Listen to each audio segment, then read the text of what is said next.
السلام عليكم ورحمة الله وبركاته. ازيكم حبايبي؟ اخباركم ايه؟ النهاردة ان شاء الله هنعمل مع بعض كيكة بالشوكولاتة، سهلة وبسيطة كده بطريقة سريعة وفي الخلاط. معانا هنا 4 بيضات، بيكنج باودر، فانيليا عشان البيض طبعا، معانا سكر، معانا الكاكاو. وعايزه اقولك لو اما تيجي تعملي كيكه بالشوكولاته زي دي لازم تستعملي كاكاو نوعيته نظيفه، زي الكاكاو الاسباني، نوعيته حلو قوي، بيدي لون حلو للكيكه وطعم كمان. هنا بنحط البيض في الخلاط ونسيبه يضرب ينضرب لغايه ما حجمه، تحسي انه حجمه تضاعف ولونه فتح، لونه بيض يعني شويه، ما يبقاش اصفر زي ما كان. وبعد كده تحطي كوبايه السكر، لان انا بعمل عيار كيكه واحده. وهنا دي كوبايه حليب، انا حطاها في كوبايه ازاز عشان ما بلش، بس الكوبايه العيار دي عشان ما عندي مش لاقيه المعيار التاني. ف وهنا دي كوبايه ونص لبن. يبقى معانا 4 بيضات وكوبايه سكر، ومعانا كوبايه ونص لبن. هنضربهم كويس قوي قوي قوي لغايه ما نضمن ان السكر داب. وننزل الكميه دي كلها، ومعانا كمان نص كوبايه سمنه، وعليهم معلقه زي اللي في ايدي دي. بنحط الخليط بتاعنا في الطبق اللي هنعجن فيه، وعايرنا كوبايه الا ربع تقريبا شوكولاته، او اللي هو الكاكاو الاسباني ده، زي ما احنا شايفين لونه غامق وبيدي لون حلو قوي للكيكه.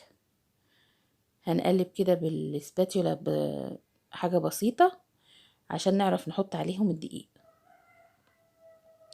هنجيب كوبايه دقيق كمان وننخلها هي كمان.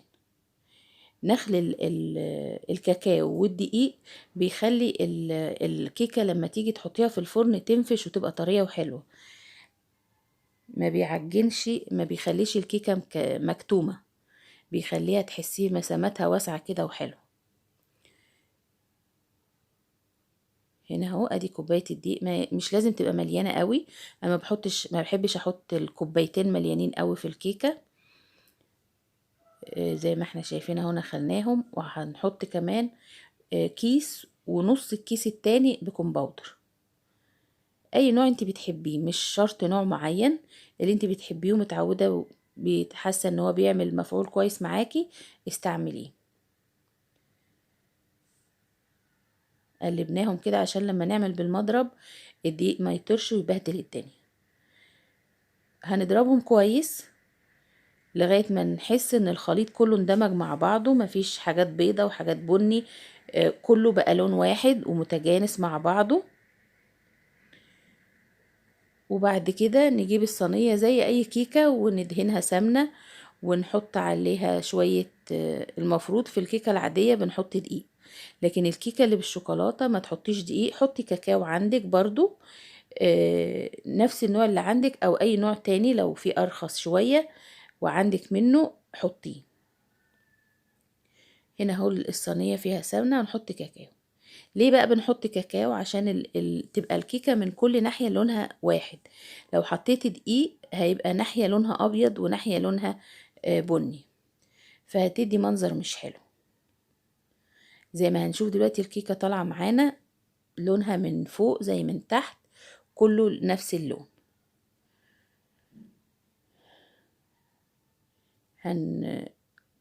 هنمسح كل البواقي، ما نخليش حاجة خالص في الصينية، ونرجها كده نسويها ونخبطها كده خبطية بسيطة. هنروح بقى نعمل صوص الشوكولاتة اللي هنحطه عليها عشان تبقى كلها شوكولاتة في شوكولاتة.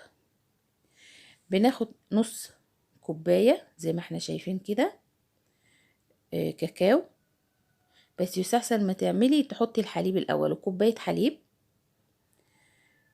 عشان تضرب بسهولة عندك. وادي 1 ادي 2 ادي 3 4 معالق سكر. لازم الشوكولاتة طبعا تبقى مسكرة. الكاكاو الاسباني ده بيبقى عامل زي الشوكولاتة المرة اللي هي من غير سكر خالص. ما بيبقاش فيه اي نسبة سكر.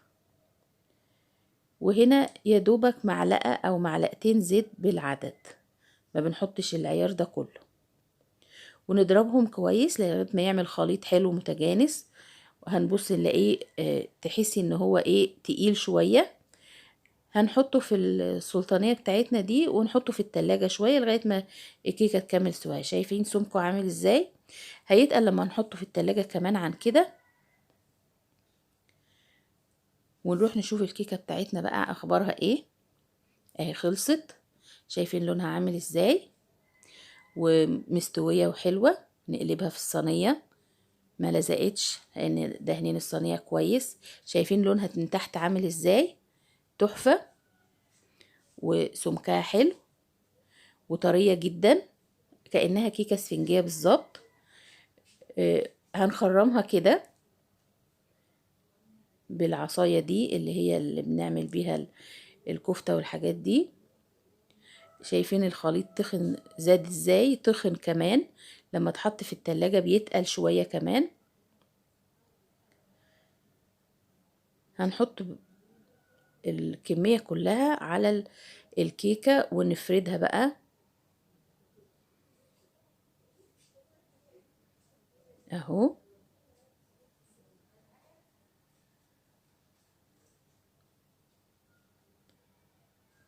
شايفين لون الشوكولاته عامل ازاي؟ الكاكاو لونه بيدي لون تحفه صراحه في الشوكولاته، كأنك جايبه شوكولاته ومسيحاه.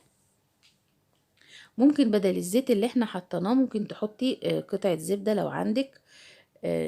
هي ممكن تعمل الترابط اللي الزيت بيعمله، انما السمنه ما اظنش يعني.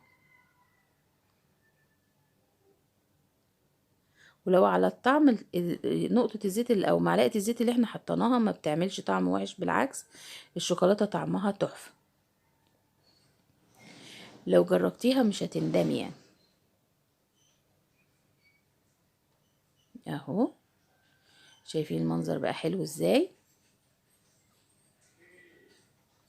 وبامكانيات بسيطه جدا وبحاجات بسيطه موجوده في بيتنا. الكاكاو سهل يعني، موجود في اي بقاله او في مكان اللي بيبيع حاجات الحلويات. وهنعمل زواقه بسيط كده نرسم عليها رسمه قلب حلوه وقدميها لولادك ولجوزك، هيفرحوا بيها ويقولك تسلم ايديك يا ماما.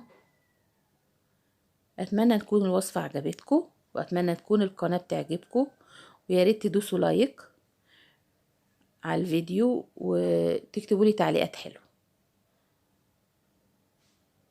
زي ما احنا شايفين بقى شكلها حلو اهي. الزينه مش لازم تبقى يعني حاجه جامده. وادي هي الكيكه من جوه. شايفين عامله ازاي من جوه؟